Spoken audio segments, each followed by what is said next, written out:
시간 그레이스 성가대의 찬양이 있겠습니다.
우리가 살아가면서 어쩔 수 없는 것들을 가끔 경험하게 됩니다.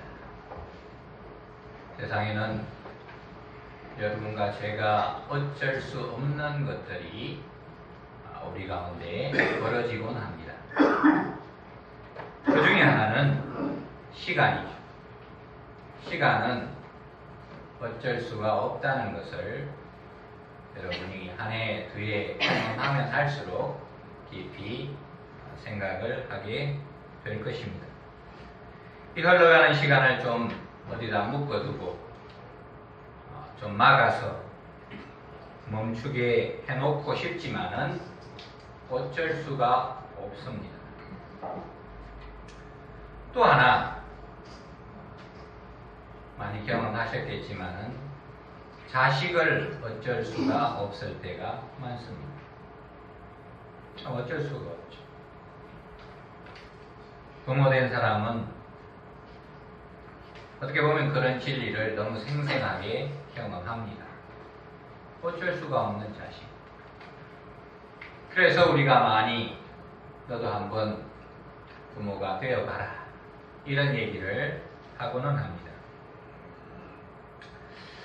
이 오늘 본문의 주인공은 이 어쩔 수 없는 것들, 이 크게 두 가지죠. 시간과 자식. 이 두 가지를 오늘 본문 가운데서 동시에 만나고 있는 모습을 볼 수가 있습니다. 여러분 1절에 보시면 사무엘이 늙음에 이렇게 나옵니다. 이 위대한 선지자도 이 거룩한 사사도 시간의 무게를 어찌하지 못하고 어쩔 수 없는 그런 상황을 만나고 있습니다. 또 3절에 보면 아들 요엘과 아비야가 있는데 이들이 사무엘을 이어받아 사사의 직을 맡는데 그 평가가 참 힘듭니다. 여기 보시면 그의 아들들이 자기 아버지의 행위를 따르지 아니하고 어떤 사적인 유익을 취하며 판결을 굳게 하여서 자기들이 맡은 말씀 사역의 귀한 직분을 잘 감당하지 못하는 그런 지적이 나오고 있습니다. 이것 때문에 이스라엘에 참 어려운 문제가 생겼습니다. 이스라엘 백성들 가운데 불평이 생겨나기 시작했습니다. 그래서 그 과정에서 이 이스라엘의 대표되는 장로들이 큰일을 사무엘에게 하는 모습이 나옵니다. 5절에 보시면 당신은 늙고 당신의 아들들은 당신의 행위를 따르지 아니하니 모든 나라와 같이 우리에게 왕을 세워 우리를 다스리게 하소서. 이렇게 장로들이 사사인 사무엘에게 건의하는 모습이 나옵니다. 근데 여러분 이 왕정제도죠. 왕제도. 이것은 지금까지 이스라엘 역사 가운데 없던 제도입니다. 지금 모세로부터 여호수아에서 이르기까지 한 400년이 흘렀는데 그 400~500년 되는 동안 이 이스라엘에는 이 왕제도가 없었습니다.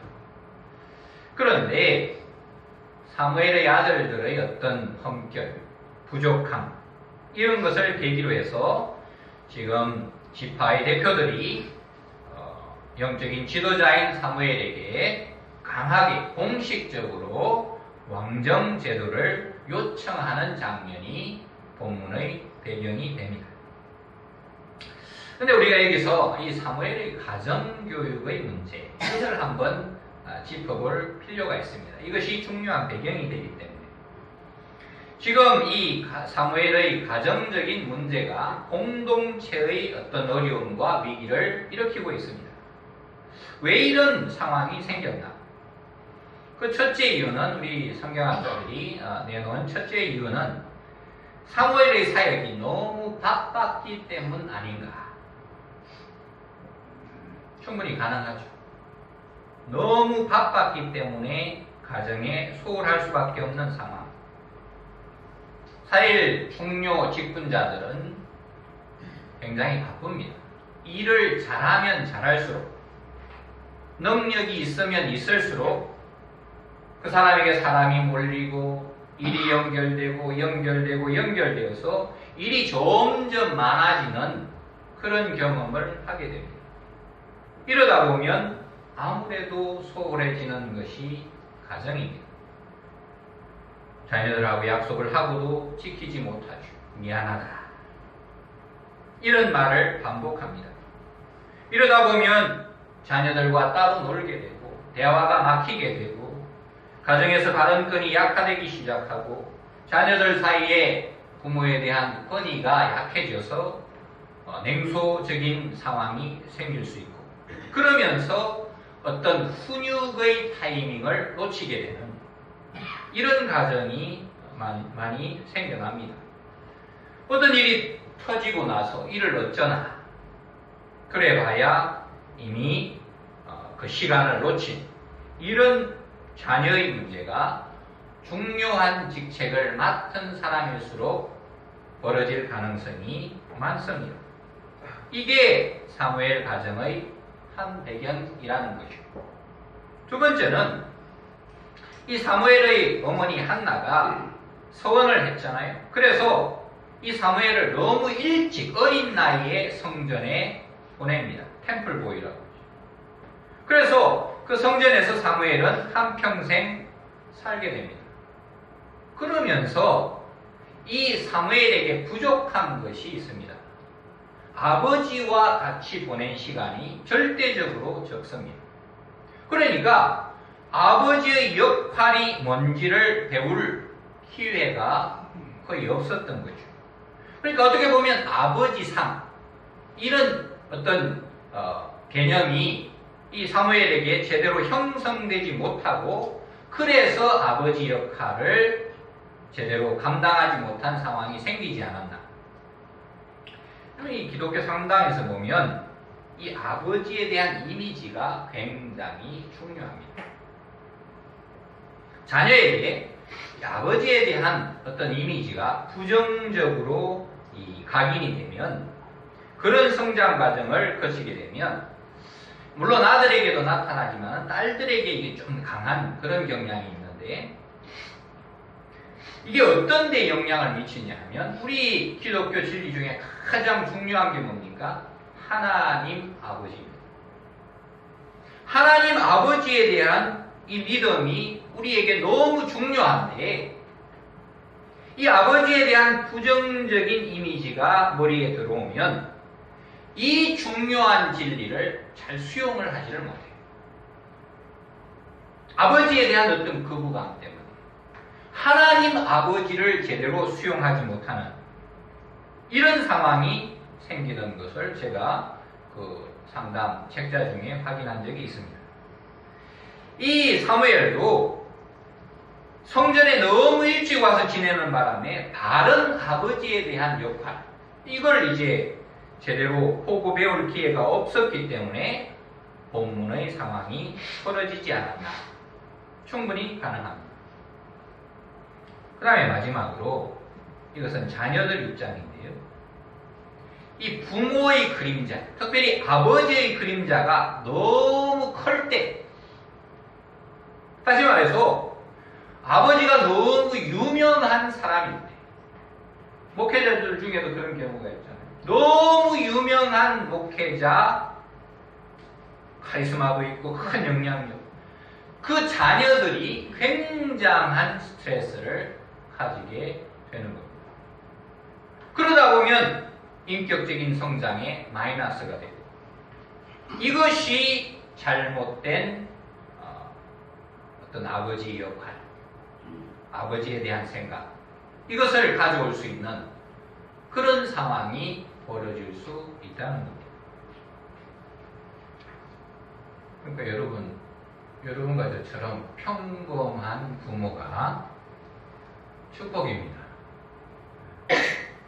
그런 것 같아요.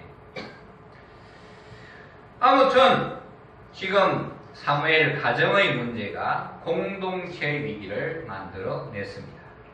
그런데 우리가 여기서 주의해서 볼 것은 뭐냐면, 지금 이 4, 5절에 보면 이스라엘의 각 지파의 대표들 되는 장로들이 영적 지도자 사무엘에게 찾아와서 당신 자녀에게 이런 문제가 있으니까 이것이 지금 사회적인 파장을 일으키고 있고, 그래서 우리가 지금 해결책으로 들고 왔는데, 그 해결책이 뭐냐 하면 다른 나라들처럼 우리도 왕을 세워서 우리를 다스리게 해주십시오. 이런 지금 건의를 했단 말이에요. 그런데 여러분 6절을 보세요. 6절을 보시면 사무엘이 이것을 그렇게 좋아하지 않습니다. 사무엘이 그것을 기뻐하지 아니하여 여호와께 기도하매, 이런 이제 상황이 벌어지고 있습니다. 자, 사무엘이 왜 이스라엘 중직자들의 왕정제도 건의를 기뻐하지 않았나? 엄격히 따져보면 지금 사무엘 자녀들의 문제와 왕을 세우는 문제는 별개의 문제입니다. 그런데 이스라엘 백성들 마음 가운데 이 왕에 대한 어떤 생각, 이 왕에 대한 생각이 바닥 밑이 잠재해 있었는데, 이 사무엘 아들들의 문제를 계기로 툭 튀어나옵니다. 전혀 별개의 문제인데 마음에 있던 어떤 깊은 생각이 한 사건을 통해서 자연스럽게 툭 불거진 이런 상황이 본문의 정황입니다. 그러니까 핑계로 삼은 거죠. 여러분, 이스라엘은 지금 여호수아 이래로 400년 동안 각 지파들이 지파의 특징대로 열심히 현장에서 살아왔습니다. 어떻게 보면 우리로 하면 지방자치에 가까운 형태입니다. 자, 각 지파 사람들이 하나님께 땅을 받았습니다. 열심히 주중에 일을 합니다. 그리고 안식일이 되면 말씀을 배우고 예배를 드리면서 이렇게 신앙생활을 하고, 또 이들을 돕기 위해서 각 지파에 흩어진 레위 지파들이 그들을 도왔습니다. 예배를 잘 드릴 수 있도록. 그리고 1년에 몇 차례 3대 절기에 해당되죠. 이때는 언약궤가 있는 성막에 다 모입니다. 아직은 예루살렘이 아니고 이 사절에 보면 라마라는 곳에 성막이 있었던 것 같은데 거기에 모여서 유월절을 지내고 맥주절을 지내고 초막절을 지내고 이렇게 지파 사람들이 다 모여서 함께 예배를 드렸습니다. 그리고 흩어져서 생업에 종사하고 안식일에는 또 예배를 드리고 이런 식의 삶을 몇백 년 동안 살아온 거예요. 그리고 영적인 지도자는 사사인데 이 사사는 레위 지파만 아닙니다. 다른 지파에서도 하나님께서 세우셨어요. 이 지파에서도 세우시고 저 지파에서도 세우시고 이 사무엘 같은 경우는 에브라임, 요셉 후손 에브라임 지파거든요. 자, 이들이 지역을 돌아다닙니다. 돌면서 순회하면서 권면하고 사람들을 위로하고 격려하고 하나님 말씀을 전하고 믿음의 지혜를 나누고 그러니까 이 사사들이 일종의 설교 순회 사역과 신방 사역을 하게 됩니다. 이러다가 어떤 외부의 위협이 생기면 일치단결해서 그들에게 맞서. 이게 하나님께서 율법에 명하신 이스라엘 백성들의 삶의 형태, 그들의 어떤 살아가는 공동체 운영의 방식이었습니다. 하나님께서 율법 가운데 왕정 통치, 일종의 중앙 집권이죠. 이런 형태를 허락하시지를 않았습니다. 이런 모세도 왕이 아니, 요수아도 왕이 아니, 사사들이 왕이 아니, 그들은 그냥 영적인 지도자고 행정은 천부장이나 백부장이나 십부장이나 각 지파의 장로들이 맡아서 행정을 감당하고 그렇게 이스라엘이 돌아갔습니다. 왜일까요? 이스라엘의 왕은 한 분밖에 없기 때문입니다. 하나님이 이들의 왕이시죠. 하나님이 왕인데 무슨 왕이 필요합니까? 왕이 두세 사람 되면 꼭 싸우잖아요. 왕이 더 있을 필요가 없었습니다. 이게 하나님 백성의 삶의 특징이었습니다. 그런데 문제가 뭐냐? 이들의 영원한 왕이신 하나님이 눈에 보이지 않는다는 사실입니다. 안 보이시죠? 그런데 남은 나라를 보니까 왕들이 있고 왕이 너무 멋있어요. 왕이 통솔을 하면 일사불란하게 움직이고 그의 명령을 따라 효율적으로 움직이고 카리스마를 발휘하고 그렇게 해서 나라가 든든한 것 같고 안전한 것 같고 열매도 많아 보이고 이런 모습들이 주위에 쫙 펼쳐지는데 이스라엘은 자기들의 왕은 눈에 보이질 않는 거예요. 그래서 불안해진 거죠. 안정과 안전의 문제.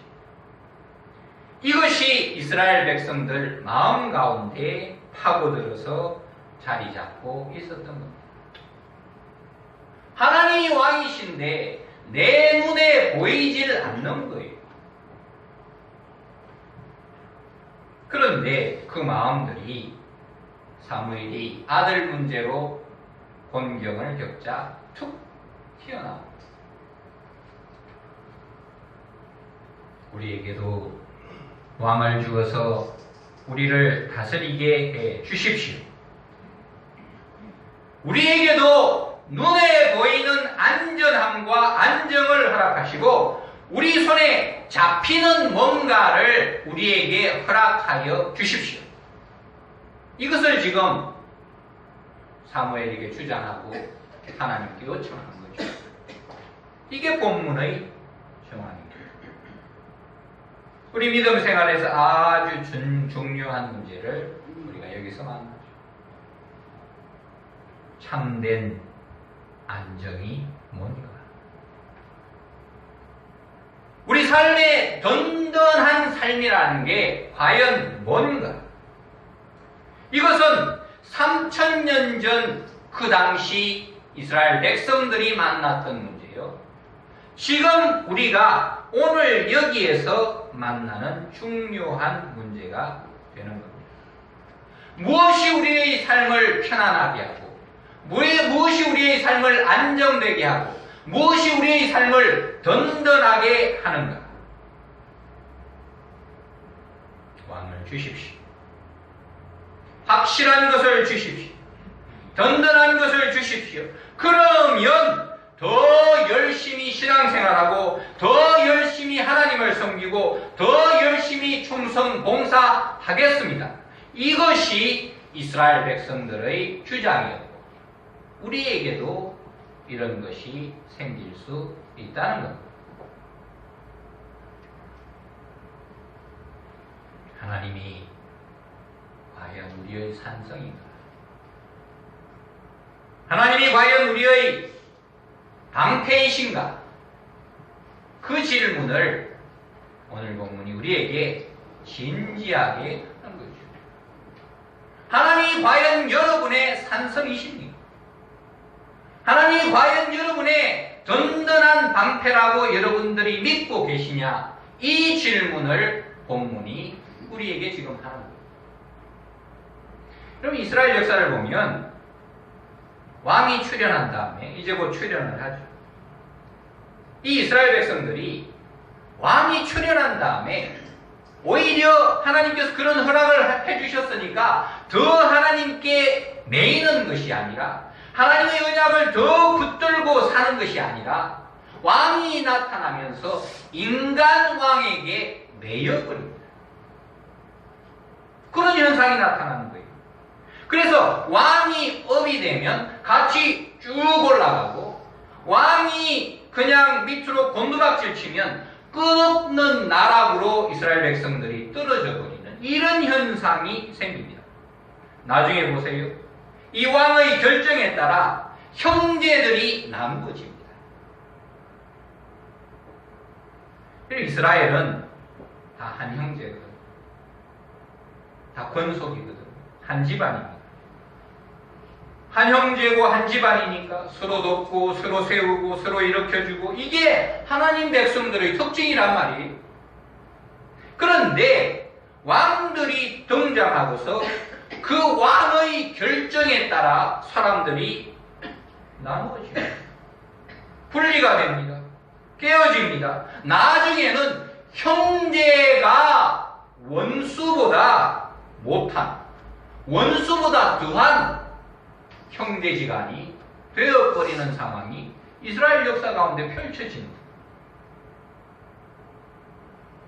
여왕이 나타나면서 그런 현상이 벌어지기 시작합니다.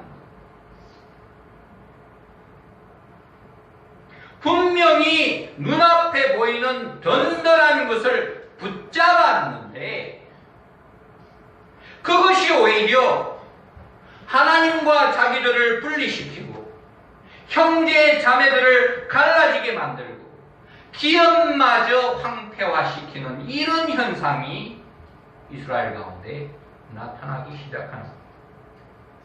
나중에 보니까 믿음도 잃어버리고 기업도 잃어버리는 그런 지경으로 막 들어가는 거예요. 참 아이러니죠. 하나님께 든든한 것을 달라고 그래서 그 든든한 것을 붙잡았는데 이런 현상이 역사 가운데 나타나게 된 겁니다.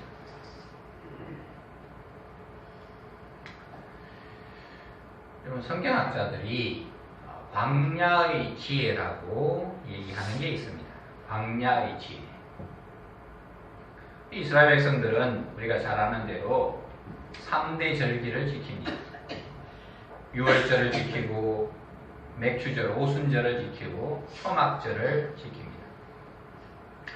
근데 이 중에서 그 마지막 절기 초막절, 레위기 23장에 주로 설명이 되는데요. 이 초막절이 언제 열리냐면 가을 추수, 우리는 가을 추수가 이제 쌀이죠, 그죠? 그러나 이스라엘 백성들은 밀과 보리를 봄에 추수하고 가을 추수는 이 포도 열매, 이 수확을 주로 많이 합니다. 자, 그래서 가을 추수가 되니까 포도가 주렁주렁 쫙 열린 거 아니? 그걸 따다가 여러분 혹시 영화 가운데 보신 분이 있을지 모르겠는데 포도주 틀에 넣어요. 이렇게 잔뜩 포도주 틀에 넣은 다음에 맨발로 그 위에 올라갑니다. 그런 다음에 막 밟으면서 그 위에서 덩실덩실 춤을 춰요. 수확이 너무 기쁘니까. 그래서 온몸에 그 포도, 그죠? 이 접이 다 튈 정도로 그러면서 좋아서 즐거워하고 이런 게 포도 수확을 하는 그 상황들의 대부분입니다. 그래서 파티를 하고 축제를 하고 즐겁게 포도주도 마시고 막 이러면서 축제를 하는 게 이 가을 추수의 특징입니다. 그런데 하나님은 그런 시점에 초막절을 지키라고 그러십니다.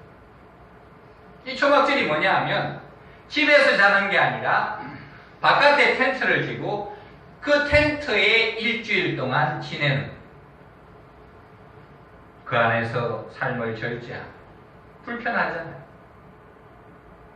밤에 자려고 그러면 잠이 안 오면 하늘의 별을 보며, 그러면서 이 이스라엘 백성들이 뭘 생각하냐 하면 하나님께서 우리 선조들을 광야에서 40년 인도하신 그 시절을 생각을 하는 거예요. 일주일 동안. 초막절 일주일 동안. 그리고 그들이 가진 그 광야의 정신을 깊이 생각하는 시간을 가지는 것이 바로 이 초막절의 정신입니다. 거기서 뭘 생각합니까? 나의 모든 것이 어디로부터 왔는가? 나에게 허락된 이 모든 것이 과연 어디로부터 왔는가? 나의 선조들은 아무것도 없는 광야에서 하나님이 주시는 만나와 생수를 먹으며 40년을 지냈는데 내가 가장 안전하고 든든하게 생각하는 것이 무엇인가? 그 질문을 일주일 동안 그 텐트에서 하는 거죠. 저 수확기에 있는 곡식들, 저 열매들이 나를 안전하고 든든하게 지켜주는 것인가? 저 밖에 있는 병거와 마병과 군대들이 나를 지키는가? 저 높은 성벽과 성곽들이 나를 든든하게 지키는 것인가? 그걸 묻는 시간. 나의 진정한 산성과 방패는 도대체 무엇인가?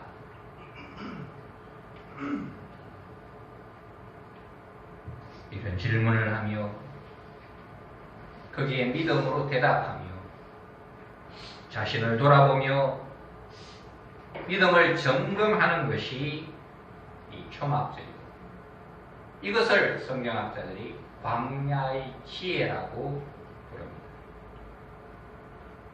초막절에 이스라엘 백성들은 그 선조들이 배운 광야의 지혜를 마음 깊이 새기면서 한 해 나를 정말로 지키는 것이 무엇이며 나의 안전하고 든든한 것이 무엇이며 나의 참된 산성과 방패가 무엇인가를 깊이 각인하는 시간이 초막절입니다. 여러분, 다윗은 이 지혜를 하나님께서 광야로 강제로 한 20년 집어넣어서 배웠죠. 사울에게 쫓기면서 안 배울 수 없는 상황에서 배워나갑니다. 그 많은 지혜들이 시편에 나오죠. 그걸 하나님께서 몰아넣으셨기 때문에 할 수 없이 배웠어요. 근데 하나님께서 그 지혜를 쓰셔서 이스라엘을 일으키시죠. 그런데 이 다윗이 왕이 되더니 어느 순간 자기가 왕인 줄 착각하기 시작합니다. 그러면서 밧세바 스캔들이 터지죠. 이것이 쌓여서 아들 압살롬의 쿠데타로 이어집니다. 아들에게 쫓겨서 다윗이 야반 도주를 합니다. 다시 유대 광야에 숨어야 되는 상황이 다윗에게 생깁니다. 거기서 하나님께서 강제로 다윗에게 초막절을 지키게 하셨죠. 하늘을 보며 별을 보며 여러분 같으면 그 상황에서 뭘 했겠습니까? 하염없이 울었겠죠. 어디다 말을 합니까? 어디다? 아들에게 쫓겨나서 광야에 지금 숨었는데 어디다 하소연할 거예요. 거기서 다윗이 광야의 지혜를 눈물로 배웁니다. 그 결과물이 뭐냐면 여호와는 나의 목자시니 내게 부족함이 없으리로다. 여러분, 이 시는 무슨 목가적인 상황에서 평온할 때 배운 게 아니에요. 그때 지은 게 아니고 아들에게 쫓겨나서 광야에서 눈물로 지은 시가 바로 시편 23편이에요. 하나님 잘못했습니다. 제가 어떠맨가 왕인 줄 착각했습니다. 내가 한 마리 양인데 그 사실을 잊고 내가 착각해서 왕으로 살다가 하나님께서 이 자리에 다시 보내셨군요. 하나님, 저는 한 마리 양입니다. 하나님만이 나의 산성이시고 하나님만이 나의 방패십니다. 그 진리를 다윗이 다시 그 광야에서 배우게 된 것입니다. 여러분, 6절 이하를 보세요. 하나님이 이 이스라엘 백성들의 요청을 기뻐하지는 않으셨어요. 그런데 허락하시죠. 인격적인 하나님. 우리가 종이 아니라는 거죠. 우리가 자녀이기 때문에 종이라면 패대기를 쳤었겠죠. 그러나 자녀이기 때문에 하나님께서 허락하십니다. 우리를 사랑하시기 때문에 이스라엘 백성들이 인격을 존중하시기 때문에 그들의 선택의 자유를 귀하게 여기신 거예요. 마치 탕자의 비유에서 둘째 아들이 그런 선택을 했을 때 그를 보내고 달라는 재산까지 준 아버지의 마음인 거죠. 그게 하나님의 역사죠. 한번 살아봐라. 그 다음에 얘기해보자. 우리가 가진 자유의 엄중함을 생각하는 대목입니다. 여러분, 그래서 11절 이하로 보면 사무엘이 예방주사를 놓습니다. 왕정제도가 이런 패단을 가지고 있다. 너희들이 지금까지는 네 지파와 제사장만 부양했지만 앞으로는 왕까지 부양하고 왕의 통치자금까지 돼야 한다. 그러면서 쭉 설명을 합니다. 이 왕을 세우는 제도가 너희들에게 오히려 어떻게 보면 이중과세 같은 성격이 있다. 11조를 한번 더 내야 되는 상황이 생길 수 있다. 오히려 그것은 너희들에게 고비용이요 저효율만 가져올 거다. 그렇게 예방주사를 놓습니다. 그러나 이스라엘 백성들을 마음 깊은 곳에 잠재되어 있던 그 갈망이 이제 터져 나왔기 때문에 오늘 읽지는 않았지만 19절을 보세요. 백성이 사무엘의 말 듣기를 거절하여 이르되 아니로소이다. 우리도 우리 왕이 있어야 하리니. 하나님께서 그들에게 왕을 허락해 주십니다. 왕을 세우라.